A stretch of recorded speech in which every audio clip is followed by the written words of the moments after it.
आज मैं दिखाऊंगी मेरे बेटे का फर्स्ट डे का कैसा स्कूल का सीन रहा और मैं आपको बताऊंगी कि थोड़े से सालन से आप इतनी सारी बिरयानी बना सकते हैं जिससे आप 4-5 लोगों का पेट भर सकते हैं। तो आप वीडियो को एंड तक लाजमी देखिएगा और उम्मीद करती हूँ कि आप मेरी वीडियो को लाजमी देखेंगे। तो अस्सलाम वालेकुम, मैं हूँ सबा और आप देख रहे हैं सबा हाउसवाइफ की दुनिया।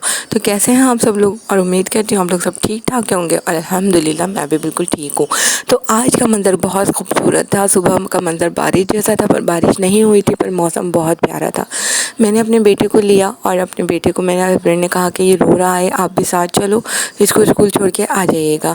तो फिर मैंने अपने बेटे के साथ जो है स्कूल गई और उसको छोड़ कर आई और ये तसल्ली दिख रहा है कि कुछ देर बाद मैं आ जाऊँगी आपको लेने के लिए।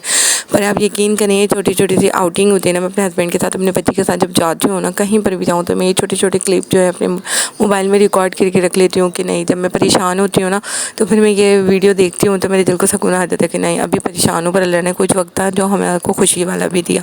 तो यही होता है कि जब हम परेशान होते हैं ना तो हमें ये छोटी छोटी सी चीज़ें ना मोटिवेट करती हैं कि नहीं, हमें आगे बढ़ना है।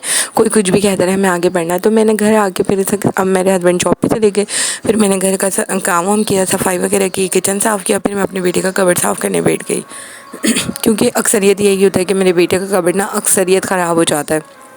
क्योंकि जब भी मैं उसको ड्रेसिंग वगैरह करवाती हूँ ना, उसकी ड्रेस वगैरह निकालती हूँ पहनाने के लिए, तो अक्सरियत वो ये कहते हैं कि मम्मा ये वाला नहीं ये वाला, मम्मा ये वाला नहीं ये वाला। और इसी तरीके से वो अपना पूरा कबर्ड बिखेर देते हैं। जैसे कि आप लोगों को पता है कि मेरा अभी यहाँ पे कोई फर्नीचर नहीं है। मैं अपनी अम्मी के घर पे जो है ये मेरे पार्लर का जो है कबर्ड है जिसके ऊपर मैं मेकअप वगैरह रख के अपना काम करती हूँ, और नीचे मैंने अपने बेटे का कबर्ड बना दिया है क्योंकि अलमारी सारा फर्नीचर मेरे ससुराल में है।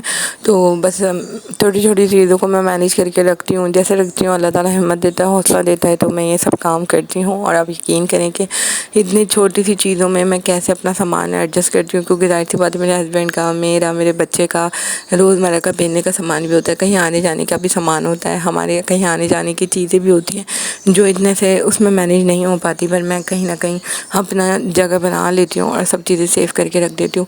तो मैंने ये कपड़े वगैरह का कबर्ड ठीक किया और ठीक करने के बाद फिर मुझे ये टेंशन थी कि अब तो मेरे बेटे के स्कूल के आने का टाइम हो गया, क्योंकि मेरे हस्बैंड जो हैं वो मेरे बेटे को स्कूल छोड़ने के लिए जाते हैं और मैं उसको लेने के लिए जाती हूँ।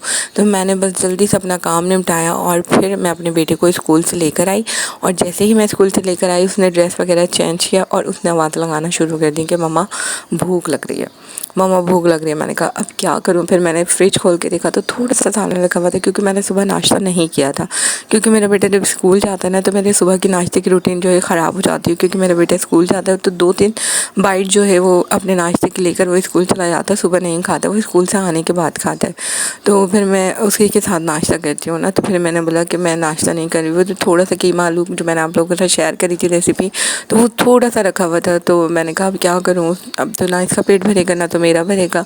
तो फिर मैंने बनाया एक मज़ेदार सी बिरयानी। जो कीमा आलू थोड़ा सा था, बिल्कुल थोड़ा सा था कि एक बंदे का भी, एक बच्चे का भी पेट ना भरे, पर मैंने उसके अंदर जो है जो सालन डाला देगची के अंदर, उसके बाद तेल डाला और साबुत लाल मिर्ची डाली, कुटी हुई लाल मिर्ची डाली, लहसुन अदरक डाला, और टमाटर डाला, हरा धनिया, पुदीना, अजीनो मोटो नमक, कुटी हुई मिर्च, ये सारी चीज़ें डाल के जब मैंने ये बिरयानी बनाई ना, तो आप यकीन करें कि ये इतने से सालन से जो है 4 लोगों का पेट भर गया। एक तो मेरे बेटे ने खाया, एक मैंने खाया, और मेरे भाई भी उस दिन छुट्टी पर थे तो मैंने उनको भी दिया।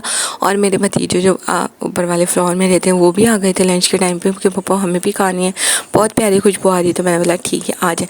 जब दस्तरखान पे बैठते हैं ना तो रिस्क अल्लाह ने उसके नसीब का दिया हुआ होता है, चाहे कोई भी हो, क्योंकि मेहमान अपना रिस्क साथ लेकर आते हैं। तो मैंने जल्दी से अपने बेटे को पहले खाना खिलाया और अपने भाई को और मेरे भतीजों को जो है मैंने अलग कमरे में दिया, क्योंकि मेरा बेटा किसी के साथ खाता है ना तो वो खाना ही नहीं खाता, बस बातों में शरारतों में लगा रहता है। तो मैंने कहा आप लोग यहाँ दूसरे वाले रूम में बैठ के खाओ, मैं जब तक अपने बेटे को खाना खिला दूँ। तो फिर मैंने इसको जल्दी से खाना खिलाया। अब यकीन करें छोटे छोटे से लम्हे होते हैं ना खुशियों भरे, बस यही हम मिडिल क्लास लोगों की ज़िंदगी होती है, यही हमारी खुशियाँ होती हैं। ना तो हमारे पास कोई ज़्यादा पैसा है, ना तो हमारा कोई बंगला है, ना तो हमारी कोई कार है, ना तो हम ज़्यादा दूर कोई आउटिंग पे जाते हैं, बस थोड़ी थोड़ी सी जो चीज़ें होती हैं ना, यही हमारी ज़िंदगी की खुशी होती है। आप भी ऐसे हाउस वाइफ हैं तो आप भी मुझे बताइएगा कि आप अपने बच्चों के लिए अपने घर को कैसे मैनेज करके चलती हैं, और जब बच्चों को भूख लग जाए तो आप थोड़ी सी चीज़ में इतने लोगों का कैसे पेट भरती हैं। तो मुझे कमेंट्स में आकर लाजमी बताइएगा। और आप ये भी बताइएगा कि आपको मेरा व्लॉग कैसा लगा। अगर व्लॉग अच्छा लगा हो तो प्लीज़ चैनल को लाइक, सब्सक्राइब और शेयर करना मत भूलिएगा। और अपनी दुआओं का हिस्सा मुझे हमेशा बनाए रखिएगा। मुझे और मेरी फैमिली को हमेशा अपनी दुआओं में याद रखिएगा। और जैसे मैं आपसे हर बार कहती हूँ कि आपके साथ साथ मुझे आपकी दुआओं की भी बहुत ज़रूरत है। तो मिलते हैं नेक्स्ट व्लॉग में, जब तक के लिए